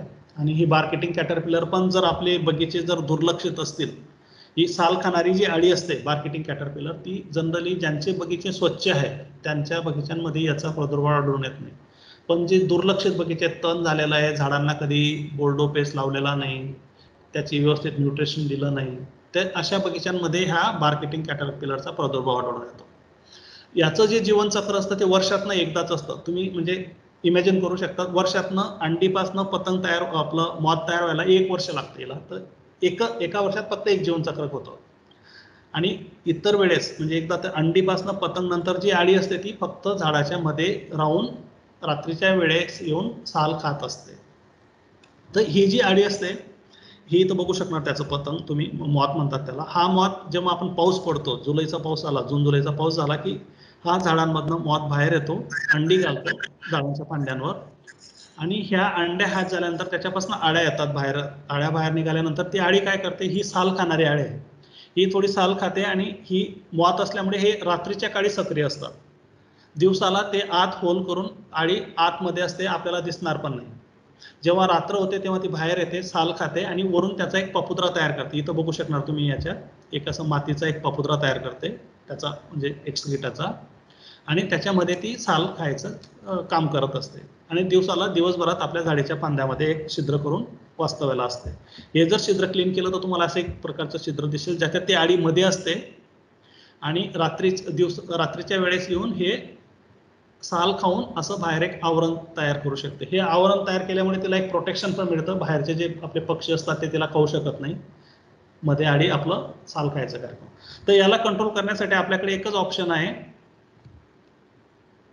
जेव्हा पाऊस सुरू व्हायच्या आधी, म्हणजे हे ज्या आळ्या मोठ्या झालेल्या असतात, तर एप्रिलपासून तर जूनपर्यंत आपण असे जे झाडं असतील त्याच्या, हे झाडं जिथं बार्केटिंग कॅटरपिलरचं इन्फेस्टेशन झालेलं असेल, तर सगळ्यात महत्त्वाचं म्हणजे हा जो पापुत्रा, ही जी लेअर आहे, एक आवरण तयार केलं, हे हाताने किंवा ब्रशने साफ करायचं. हे साफ केल्यानंतर तुम्हाला एक छिद्र दिसेल इथं एक, आणि हे जनरली 2 फांद्यांच्या मध्ये ब्रांचेस जिथं जॉईंट आहे तिथं दिसतं. तर एक छिद्र क्लीन करायचं आणि त्याच्यामध्ये क्लोरोपायरिफॉस 5 ते 10 मिलीलिटर क्लोरोपायरिफॉस 1 लिटरला टाकायचं आणि त्याच्यामधलं जे द्रावण तयार होईल त्याच्यातलं 4 ते 5 मिलीलिटर इंजेक्शनच्या साहाय्याने या छिद्रांमध्ये टाकायचं. आणि हे तोपर्यंत टाकत राहायचं जोपर्यंत ते उलटं बाहेर येत नाही. कारण जेव्हा तुम्ही हे तोडून बघणार त्याप्रमाणे फार मोठं होल तयार असतं, त्याच्यात ती आळी असते. आपण जर छोटंच म्हणजे 5 ml किंवा 2 ml जर टाकलं तर त्यापर्यंत पोहोचू शकत नाही. त्यापर्यंत एक क्लोरोपाईडचं पण इंजेक्शन, हे लिक्विड तोपर्यंत टाकत राहायचं जोपर्यंत ते परत उलट येत नाही. आणि त्यानंतर कापसाच्या बोळ्याने, क्लोरोपायरिफॉसमध्ये भिजवलेल्या कापसाच्या बोळ्याने त्याला प्रॉपरली सील करून द्यायचं. तर याने काय होतं, सफोकेशनने, म्हणजे ती आळी कॉन्टॅक्ट पॉयझन प्लस गुदमरून, याचा वासाने ती गुदमरून मरते. आपल्याला हाच एक पर्याय याच्यासाठी. तर हे आपण जनरली एप्रिल ते जूनच्या कालावधीत हे क्लिनिंग करून त्याचं हे करायचं. सायट्रस स्केलचा पण तसा प्रादुर्भाव फार मायनॉर असतो, दरवर्षी काही येत नाही. तिसरं म्हणजे आता शेवटची पेस्ट म्हणजे शंख. हे शंखी जे आहेत ह्या तेव्हा येतात जेव्हा त्यांचं वातावरण सारखं पाऊस येतो आहे आणि दमट वातावरण आहे, तेव्हा या शंखींचा प्रादुर्भाव फार मोठ्या प्रमाणावर आढळून येतो. आणि शंखींचं काय असतं, हे झाडांना चिपकलेलं असतं, झाडांना चिपकले असल्यावर त्याचा फार मोठी हानी नाही पोहोचत, पण त्याचं जर उपद्रव जास्त असेल, इन्फेस्टेशन लेवल जास्त असेल, तर मग आपल्या झाडांचं सुद्धा ते म्हणजे नुकसान पोहोचवतात. आणि फांद्यांना म्हणजे नर्सरीमध्ये जर असतील तर नर्सरीची पानं खाऊन त्याची नर्सरीच्या प्लांटची वाढ खुंटवतात. तर बरेचसे शेतकऱ्यांचा फोन येतो, यांच्यासाठी काय स्प्रे करायला पाहिजे. याच्यासाठी स्प्रे करून आपण, तुम्ही जर बघितलं शंखला एक आवरण असतं, मध्ये त्याची गोगलगाय असते, त्याच्यावर जर स्प्रे केला तर ती मरत नाही. तुम्ही हात जरी लावला तरी ती मध्ये चालली जाते आणि शंख वरती असतो. तर स्प्रेइंग म्हणजे फवारणी हा त्याच्यासाठी काही पर्याय नाही. त्याच्यासाठी एक पर्याय आहे, जर आपल्या बगीच्यांमध्ये जर यांचं प्रादुर्भाव छोट्या प्रमाणात असेल तर सगळ्यात सोपी पद्धत आहे, शक्य असेल तर, तशी लेबर इंटेन्सिव्ह आहे पण शक्य असेल तर त्या शंकी ज्या असतात त्या झाडांवरनं गोळा करून घ्यावे आणि त्याला 2% मिठाच्या पाण्यात टाकून द्यावे, जेणेकरून ते पाण्यात टाकल्यावर मरून जातात. हा एक पर्याय आहे. दुसरा पर्याय आहे आमिष तयार करणं. जसं आपण रस शोषणाऱ्या पतंगांसाठी आमिष तयार केलं होतं, तसं याच्यासाठी पण एक आमिष तयार करू शकतो. त्याच्यासाठी जसं की हा मोठं 60 किलोग्रॅमच्या ऐवजी तुम्ही कमी प्रमाणात घेऊ शकता. 60 किलोग्रॅम वीट किंवा गहू किंवा तांदळाचा भुसा घ्यायचा, त्याच्यात 6 किलोग्रॅम गूळ टाकायचा आणि 1 किलोग्रॅम मिथोमिल 40 SP हे टाकायचं आणि त्याचं मिश्रण असं भांड्यांमध्ये ठेवून, जर आपण नर्सरी असेल तर मध्ये ठेवायचं किंवा बगीचा जर असेल 2-4 झाडानंतर एक ठेवायचं, जेणेकरून आपल्याला त्यांना या राईचा भुसा असल्यामुळे, गुळ असल्यामुळे ते आकर्षित होतात आणि मिथोमिल असल्यामुळे कॉन्टॅक्ट पॉयझन नसले त्या तिथं मरण पावतात. हा आपल्याला घरगुती पद्धत आहे. आणि आजकाल मार्केटमध्ये 2.5%च्या पेलेट्स मिळतात, त्यांना स्नेल किल म्हणून मिळतात, मेटॅल लेडच्या 2.5%च्या. त्या जर आपण ठेवल्या तर बगीच्यांमध्ये जर आपण स्पॉट ॲप्लिकेशन केलं किंवा नर्सरीमध्ये, तर त्याच्याकडे पण आकर्षित होऊन, जसं आपण उंदरांसाठी आकर्षित होऊन रॅट केक ठेवतो, तसं या स्नेल किलच्या जर पेलेट ठेवलं तर याच्याने सुद्धा आपल्याला त्यांचा शंखींचा नायनाट करता येऊ शकतो. सगळ्यात महत्त्वाचं म्हणजे बगीचा स्वच्छ असायला पाहिजे. बऱ्याच वेळा आम्ही जेव्हा व्हिजिट करतो बगीच्यांना, तर बऱ्याच वेळा काय असतं, आपले जे जुनं लाकडं असतात किंवा गोणपाट असतात ते आपलं बांधावर पडलेले असतात आणि जेव्हा पाऊस येतो त्याच्यात मग ते सडतात आणि त्याच्यात खाली या शंखींचा फार मोठ्या प्रमाणावर प्रादुर्भाव होतो आणि त्यानंतर रात्रीच्या काळी बगीच्यांमध्ये येऊन झाडांना चिपकतात. त्याकरता आजूबाजूचा बगीचा जर स्वच्छ ठेवला तर शंखींचा फार प्रमाणे प्रादुर्भाव आपल्याला रोखता येऊ शकतो. जसा सकिंग बग आहे, फ्रूट सकिंग बग, याला स्टिंग बग पण म्हणतात. मागच्या वेळेस व्हॉट्सअपवर बऱ्याच वेळा फिरत होतं, नवीन रोग आहे, नवीन कीटक आहे. तसं काही नवीन रोग नाहीये, बऱ्याच वेळे मायनॉर पेस्ट असतात, हे फार मोठ्या प्रमाणावर हानी पोहोचत नाही.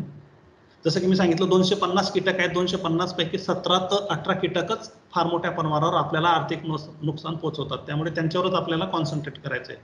छोटे कीटक जे असतात ते फार मोठ्या प्रमाणावर आपल्याला नुकसान पोहोचवत नाही.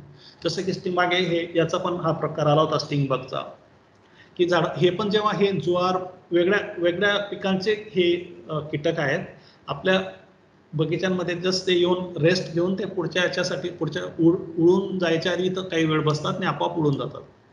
तर हे सुद्धा आपल्याला म्हणजे जास्त काळजी करायचं कारण नसतं. आणि वेगवेगळ्या बायो कंट्रोलचे फोटो आहेत, जसं की मॅलाडा डिसजार्डेन्सी म्हणून हा जो प्रेडेटर आहे तो फार मोठ्या प्रमाणावर, जसे की 5 जे कीटक आहेत आपल्या संत्र्यावर येणारे, लिंबूवर्गीय फळांवर येणारे, त्याचा हा प्रेडेटर आहे. त्यांना आपल्या लार्वीपासून, त्यांची निमपासून खाऊ शकतो. पण याचं जे मास प्रोडक्शन आहे मार्केटमध्ये मिळत नाही, कारण याला फार खर्चिक पद्धत आहे. यांना लॅबोरेटरी जसं ट्रायकोकार्ड तुम्हाला सहजासहजी मिळू शकतात बायो कंट्रोलच्या लॅबमध्ये, तसं याचं मॅलाडाचं जे कल्चर आहे किंवा त्याचे जे अंडे आहेत किंवा लार्वे त्या आपल्याला सहजासहजी मिळत नाही, कारण ते तयार करण्याची फार खर्चिक पद्धत आहे. आणि हे आता मी तुम्हाला जे सांगितलं, सगळं लेक्चर दिलं, प्रत्येक वेळेस आमचं तोच आग्रह असतं संत्रा बागायतदार बांधवांना, की आमचं जे गुगल प्ले स्टोअरला किंवा गुगलमध्ये जर तुम्ही सायट्रस CCRI सायट्रस ॲप म्हणून जर सर्च केलं, तर आमचं हे जे ॲप्लिकेशन आहे, मोबाईल ॲप्लिकेशन, आजकाल सगळ्यांकडे अँड्रॉइड फोन आहेत, तर मोबाईल ॲप्लिकेशन तुम्ही डाउनलोड करून घ्या. त्याच्यामध्ये जानेवारीपासून तर डिसेंबरपर्यंत आपल्याला काय काय करायला पाहिजे, कुठले रोग येतात, कुठले कीटक येतात, आपल्याला कुठलं खत द्यायला पाहिजे किंवा प्रूनिंग करायला पाहिजे, हे सगळं माहिती मराठी, हिंदी, इंग्लिश 3 भाषांमध्ये दिलेली आहे.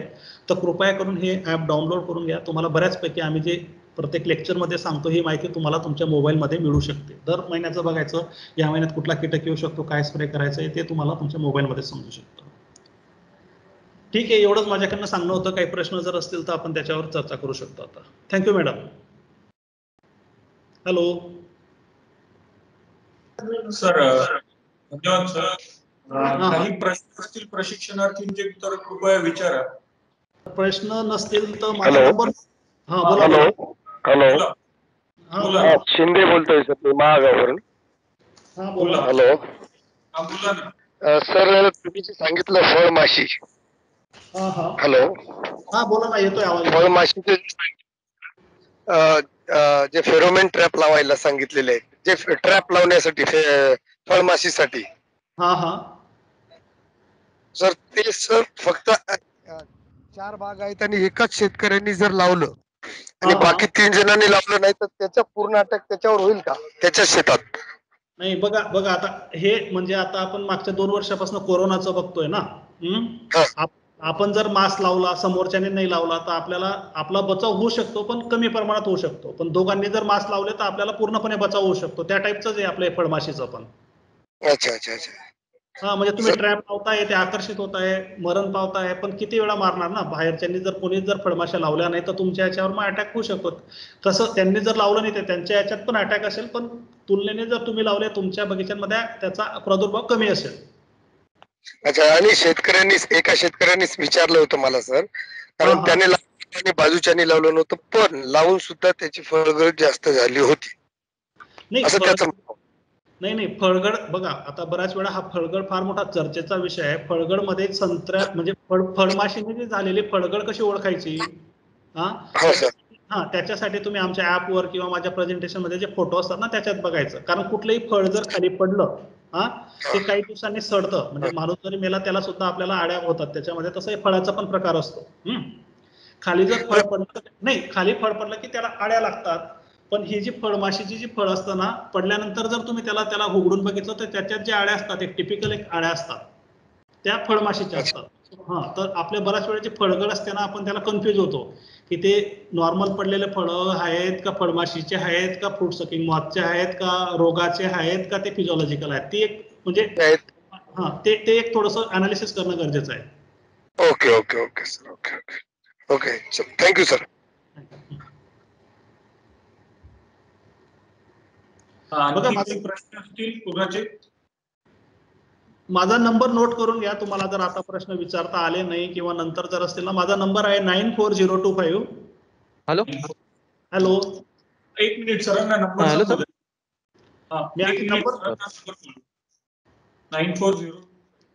94025 06461.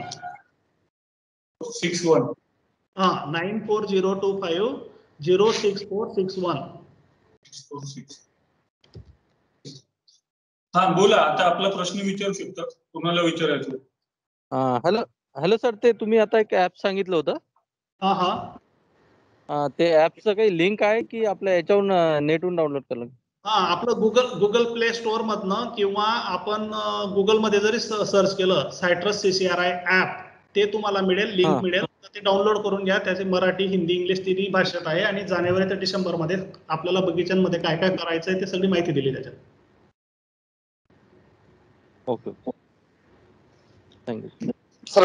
हॅलो सर, तो प्ले स्टोर वर ऍप आहे ना सर? काय म्हटले? प्ले स्टोर वर ऍप आहे का सर ते? हो गुगल प्ले स्टोर वर आहे. Okay thank you. आणखी काही प्रश्न असतील तर कृपया विचारा.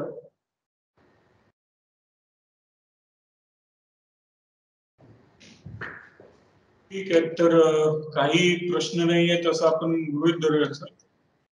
तर आज आपल्याला माननीय डॉक्टर गजानन बेहरे सर. हा बोला मॅम. नमस्कार बेहरे सर. हा बोला.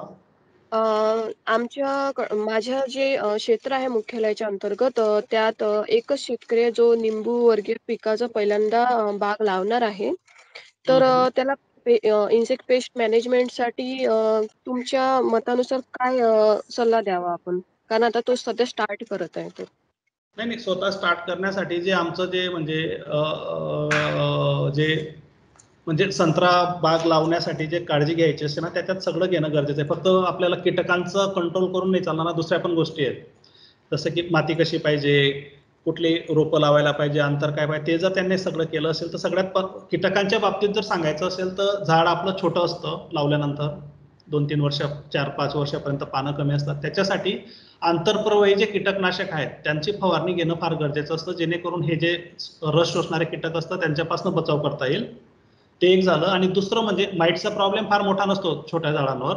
दुसरं म्हणजे पाने खाणारी अळी आणि लीफ मायनर यांच्यासाठी आपण क्लोरोपायरिफॉसची एक फवारणी घ्यायला पाहिजे. हॅलो. Hello sir. हा हा बोला. Hello sir. सर बोला. मी मंगरुळपीर मधून बोलत आहे सर. हा हा हॅलो. हा बोला. सर आमच्या भागामध्ये आता संत्र्यामधलं आणि निंबू मधलं बरंच अंतर कमी करत आहेत लोक हा हा रिकमेंडेशन पेक्षा. हा हा आता कोणी 8x15 8x अशा मध्ये लावतात, तर त्यामुळे इन्सेक्ट पेस्ट हे म्हणजे वाढण्याची शक्यता दाट आहे का? कारण एक शेतकरी आम्हाला विचारत होते. नाही बघा, मी मगाशी सांगितलं ना, जर आपल्या बगीच्यांमध्ये हवा जर खेळती राहिली, ऊन व्यवस्थित येत राहिलं, तर त्याने काय होतं की ते आपलं जे प्रजनन असतं ना, रिप्रोडक्शन इन्सेक्टचं, ते कमी होतं ॲज कम्पेअर टू जर दाट असला आपला बगीचा, त्याच्यात त्यांना आर्द्रता जास्त प्रमाणात मिळते, त्यामुळे प्रादुर्भाव वाढतो.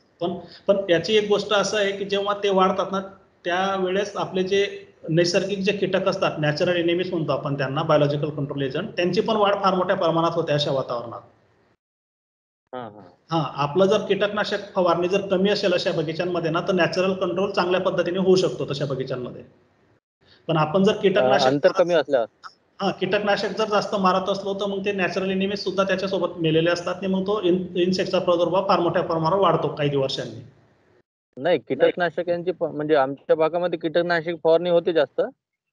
जास्त जर होतं तर त्याच्यासोबत मग ते नॅचरल एनिमीज असतात, त्याचं पॉप्युलेशन पण कमी होऊन जातं आणि तो जो नॅचरल कंट्रोल असतो तो डिस्टर्ब होऊन जातो आणि मग फक्त इन्सेक्टच फार मोठ्या प्रमाणावर वाढत असतात अशा बगीच्यांमध्ये. त्याच्यासाठी इन्सेक्टिसाइडचे स्प्रे जास्त होतात ॲज तुलनेने ज्यांची स्पेसिंग प्रॉपर आहे. ठीक आहे सर, आपण थांबायचं सर इथे. हो ठीक आहे, थँक्यू.